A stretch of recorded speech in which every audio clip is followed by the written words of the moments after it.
ইয়া হান্নান, ইয়া মান্নান, এই নামগুলোতে এত শক্তি কেন? এই নামগুলোতে আছে কি?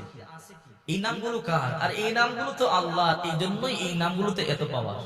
এই নামগুলো পড়লে কি হয় আর কখন পড়বেন শুনলে আপনি অবাক হয়ে যাবেন। ইয়া হান্নান, অধিক স্নেহশীল, ইয়া মান্নান, অধিক দয়ালু, অধিক দাতা। এই নামগুলো কাবা ঘরের গিলাফের মধ্যে উপরে লেখা আছে। শুনলে আশ্চর্য হয়ে যাবেন। আবু দাউদ শরীফের একটা হাদিস আছে, 1495 নম্বর হাদিস।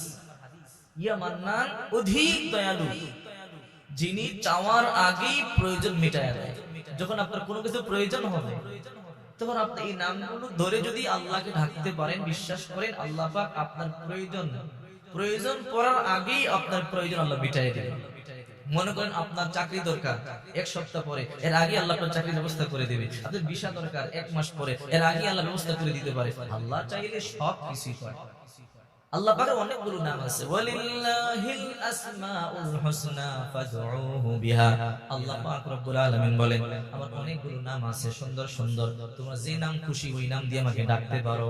বুখারী শরীফে একটা হাদিস আছে, 2736 নম্বর হাদিস। আবু হুরায়রা রাদিয়াল্লাহু তাআলা আনহু বলেন, বিশ্বনবী মুহাম্মদ রাসূলুল্লাহ সাল্লাল্লাহু আলাইহি ওয়াসাল্লাম বলেছেন, আল্লাহ পাকের 99টা গুণবাচক নাম রয়েছে। যে ব্যক্তি নামগুলো মুখস্থ করবে, নামগুলো হেফাজত করবে, আল্লাহ পাক রব্বুল আলামিন ওই ব্যক্তির হেফাজত করবে। তার মানে ওই ব্যক্তিকে আল্লাহ জান্নাতে প্রবেশ করায়া দিবে। এই জন্য চেষ্টা করবেন আল্লাহ পাক রব্বুল আলামিনের 99টা নাম মুখস্থ করবার জন্য। ইয়া হান্নান, ইয়া মান্নান, এত পাওয়ারফুল কেন এগুলো? আল্লাহ পাকের গুণবাচক নাম, আল্লাহ পাকের নাম। আল্লাহ পাক রব্বুল আলামিন নিজে এই নামগুলোকে পছন্দ করে রেখেছেন। আল্লাহ পাক রব্বুল আলামিন বলেন, ইয়া হান্নান মানে অনেক স্নেহশীল। যে ব্যক্তি এই নামের বেশি বেশি জিকির করবে, আল্লাহ তাকে অনেক স্নেহ করবে, অনেক ভালোবাসবে, অনেক মহব্বত করবে। ইয়া মান্নান, অধিক দাতা, অধিক দয়ালু। যে ব্যক্তি ইয়া মান্নান বলে বলে জিকির করবে, আল্লাহ বলবে, আমাকে আমার বান্দা অধিক দয়ালু, অধিক দাতা বলতেছে, আমি তাকে অনেক কিছু দিয়া দিব। তো আপনার মনে যা চাবে তখন, ইন্নাল্লাহা আলিমুন বিযাতিস সুদূর, আপনার মনে কি আছে না আছে, আপনার অন্তরে দুনিয়ার কেউ জানুক না জানুক, আল্লাহ ভালো করে জানে। আল্লাহ পাক তখন বলে, হে ফেরেশতারা দেখো আমার বান্দা ইয়া মান্নান দয়ালু দাতা বলে বলে ডাকতেছে, আমি নাকি অধিক দাতা, আমি নাকি অনেক দিতে জানি।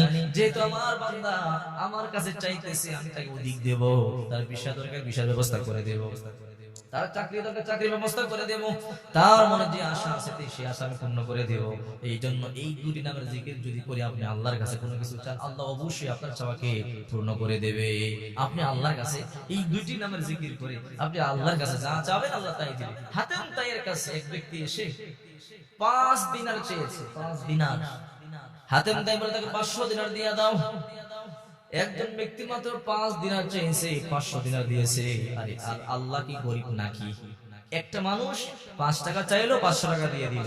একটা মানুষ যদি এত পরিমাণে দিতে পারে, একটু চাইলে, তো আমার আল্লাহ কি গরিব নাকি? আমার আল্লাহ তো গরিব না। আমার আল্লাহ যদি সুইয়ের যে মুখের মধ্যে পানি উঠে, যদি একটা সুই আপনি পানিতে চুবিয়ে দেন, এর মুখের মধ্যে যেই পরিমাণ পানি আসবে, 1 ফোঁটা পানি, এতটুকুন পরিমাণ যদি আল্লাহ পাক আমাদেরকে ঢেলে দেয়, আমরা নিয়ে কুলাতে পারবো। ঠিক আছে, আল্লাহর ভান্ডারে তো কোনো কিছু কমে না। এই জন্য আল্লাহ পাক রব্বুল আলামিন বলেন, মান আমিলা সালিহাম মিন যাকারিন আও উনসা ওয়া হুয়া মুমিন ফালানুহইয়ান্নাহু হায়াতান তাইয়্যিবা ওয়া লানাজজিয়ান্নাহুম আজরাহুম বিআহসানি মা কানু ইয়ামালুন। যখন কোন মানুষ নেক আমল করবে, অবশ্যই আল্লাহ তার প্রতিদান দিবে, অবশ্যই প্রতিদান দিবে। আল্লাহ পাক বলেন, দুনিয়াতে প্রতিদান হলো সুন্দর জীবন দেব, পবিত্র জীবন দেব, আর মৃত্যুর পরে আমি আল্লাহ তাকে জান্নাতে প্রবেশ করাবো। দুনিয়া তো দিবে, পরকালও দিবে। আল্লাহ শুধু এই কথা বলেন না দুনিয়াতে দিব না, পরকালে দিব না, দুনিয়াতেও দিব, যেহেতু আমরা নগদে বিশ্বাসী। এই জন্য যখন আপনার কোনো কিছু প্রয়োজন হবে, নীরবে নিবৃত্তে একা একা আল্লাহকে ডাকবেন, ইয়া হান্নান ইয়া মান্নান, এরকম বলে বলে যখন আপনি জিকির করবেন, জিকির করে আল্লাহর কাছে চাবেন, সবচেয়ে ভালো হয় ঈশার নামাজের পরে।